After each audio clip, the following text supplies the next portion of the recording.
ඊළඟට ඒකත් එක්ක අපි ඊළඟට බලන්න ඕන කාරණාව තමයි මේ ඇයි මේක කරන්න ඕනේ කියන එක. සමහරක් ළමයින්ට හිතනවා එතන දැන් ඇයි දැන් මේක මේ මොකද ඉතින් මම මේක අර සමහරුන්ට මේක පටන් ගන්නේ ඕන කරන මෙව්ව එක නෑ. මේක පටන් ගන්න පොඩි හේතුවක් වගේ එකක් චුට්ටක් අපිට ඕනේ. ඒ කියන්නේ අර දැන් අර එන්න කලකිරීමෙන් පසුතැවීමෙන් ඉන්නකොට මේක අර අලු ගහා දාලා නැගිටින්න. ඒ කියන්නේ අර ෆීනික්ස් කුරුල්ලන්ගේ වැඩේ තමයි උඹලට කරන්න දෙන්නේ. හරිද? ඒ කියන්නේ අර ගින්දරෙන් පිච්චිලා මැරිලා ඒ අලු වලින් නැගිටින ෆීනික්ස් කුරුල්ලගේ ස්ටෝරි එක තමයි ඕගලන්ට කරන්න වෙලා තියෙන්නේ. මේ එතන ඕගොල්ලෝ මේ ඉන්නේ. හරි?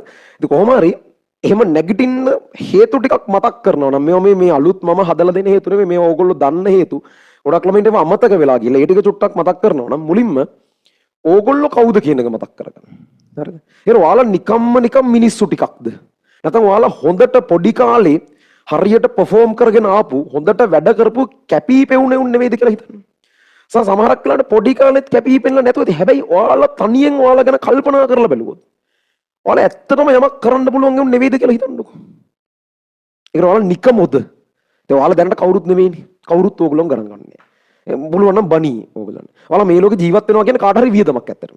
ඔයාලා කවුරුත් නෙවෙයි. ඔයාලා මිනිස් පැයකට වටිනාකමක් නැහැ සරලව කියනවා. ඔයාලා නිකමු ටිකක්. ඒ ඔපිලිකම කමන්නේ. ඔයාලගේ වයසද අපිත් එච්චර තමයි. හරි. හැබැයි ඔයා ඒකද ඔයාගේ ඇත්තම විභවය, ඒකද ඔයාගේ පොටෙන්ෂල් එක. ඒකද ඔයාට ඕන දේ. ඒකද ඔයා මේ ලෝකේ ඉන්න හේතුව. හරි. ඔයාට ඉන්නේ එහා දෙයක් ඕනේ නැද්ද? ඔයා දන්නව නේද ඇත්තටම ඔයාට කරන්න පුළුවන් ප්‍රමාණය.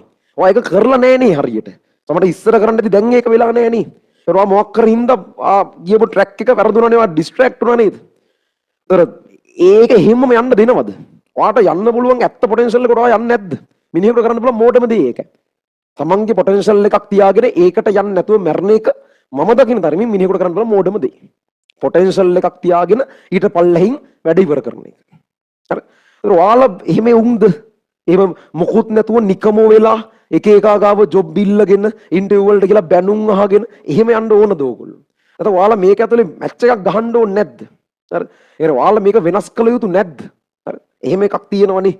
එතකොට ඒක මතක් කරන්න මුලින්ම ඔයා කවුද කියන එක. ඔයාට මොකක්ද ඕන්නේ? ඔයා කොහොම මිනිස්සෙක්ද? ඔයා කැමති නැද්ද පොඩි රෙපියුටේෂන් එකක් එක්ක පොඩි කොන්ද කෙලින් තියාගෙන අර Tamanට ටිකක් ඕන විදිහට ඉන්න ඕන මිනිස්සෙක් වෙන්න ඔයා කැමති නැද්ද? ඒකට ඕන කරන ක්වොලිෆිකේෂන්ස් ටික හදා ගන්න නැද්ද? මේ යන්නේ ඔයාලගේ ප්‍රොෆෙෂනල් ලයිෆ් එක. ගොඩක් ළමයි හිතන්නේ A level කියන්නේ තමන්ගේ පෞද්ගලික දෙයක් කියලා නෑ ළමයි. පඩියක් හම්බෙන්නේ නෑ තමයි. හැබැයි A level කියන්නේ වගේ රස්සාව වගේ ප්‍රොෆෙෂනල් ලයිෆ් එකේ පාර්ට් එකක්. ඒ කියන්නේ වා අනාගතේ වා කරන්න යන වෘත්තියට, වා අනාගතේ ජීවත් වෙන්න බලාපොරොත්තු වෙන ආදායම උපයන්න බලාපොරොත්තු වෙන වෘත්තියට සූදානම් වීම මේ තියෙන්නේ. A level වලට ලෑස්ති වීම කියන්නේ වගේ පර්සනල් ලයිෆ් එකේ පාර්ට් එකක් නෙමෙයි. මේක වගේ ප්‍රොෆෙෂනල් ලයිෆ් එකේ පාර්ට් එකක්. ඒතර ප්‍රොෆෙෂනල් ලයිෆ් එක වෙනයි පර්සනල් ලයිෆ් එක වෙනයි. පර්සනල් ලයිෆ් එකේ වැඩ කරන විදිහට හිතන විදිහට ප්‍රොෆෙෂනල් ලයිෆ් එකේ වැඩ කරන්න බෑ. ඔයාට ඕන වුණත් නැති වුණත් ඔයා තව කවුරු හරි යටතේ වැඩ කරනවා කියන්නේ ඔයාට ඕන නම් නැති වුණත් ඔයාට ජොබ් එකට යන්න වෙනවා එදාට. එහෙමනේ. ඒලෙලුත් එහෙම තමයි. ඔයාට වැඩ කරන්න ඕනද කැමති වගේද හා වගේද නිදිමතද බෑ වගේද එව්ව දාලා දුකයිද සතුටුයිද එව්ව වැඩන්නේ. ඔයාගේ පර්සනල් ලයිෆ් එක ගිනි අරන් පුපුරමින් තියන්න පුළුවන්. අදාළ නැහැ ඔයා ප්‍රොෆෙෂනල් පාර්ට් එක කරන්න ඕන. එහෙම තමයි. ඒක 100%ක්ම හරියට කරන්න බැරි වෙයි. ඒක අපිට තේරෙනවා. හැබැයි කොහොම හරි ඒක ඇදගෙන යන්න ඕනේ. ඒවා පටලවන්න එපා. ඒ දෙක වෙන වෙනම වෙන් කරගන්න පුළුවන් මිනිස්සෙක් වෙන්න ඕන. එහෙම නැත්නම් ඉස්සරහට මේ ලෝකේ ඉන්න අමාරුයි ඕගොල්ලෝ. හරි. එතකොට ඔයා කවුද කියන එක පළවෙනි කාරණාව කරගන්න මේක කරන්න ඕනේ ඇයි කියන එක මතක් කරගන්න. ඔයා නතර වෙන්න ඕනේ මොන වගේ මිනිස්සෙක් වෙලාද? ඔයා කැමති නැද්ද මේ ලෝකේ තියෙන දේවල් ටිකක් භුක්ති විඳලා මැරෙන්න? ඒක නැත්නම් ඔය නිකන් ඔහේ ඉඳලා මැරෙනවද? මම ඔය ගැන කලිනුත් කතා කරලා ඇති නැත්නම්. ඒක එකක්.